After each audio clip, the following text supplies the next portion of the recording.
Same વસ્તુ વાહન ચલાવતા શીખી ગયું, 10 વર્ષનું હતું, 12 વર્ષનું છે, વાહન ચલાવતા શીખી ગયું.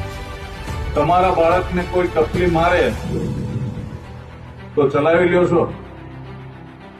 એ નથી ચલાવતા તો વાહન આપો છો. અકસ્માત થાય, અને અકસ્માત થાય એટલે ઈજા નાની પણ થાય, મોટી થાય, એકાદ અંગ જતું રહે, અને એની આપણને ચિંતા નથી. પોલીસ કોઈ પણ કાર્યવાહી કરે છે એ માત્ર એટલા માટે કરે છે કે આપણે કાયદાનું કે નિયમોનું પાલન નથી કરતા.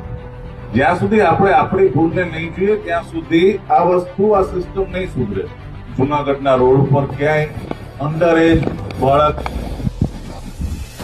વ્હીકલ લઈને ન દેખાય એવી અપેક્ષા રાખું છું. મોબાઈલનું વળગણ ઓછું કરીએ. સ્કૂલના ગ્રાઉન્ડમાં, આજુબાજુના ગ્રાઉન્ડમાં ત્યાં ફિઝિકલ એક્ટિવિટી ઉપર વધારે ફોકસ કરીએ.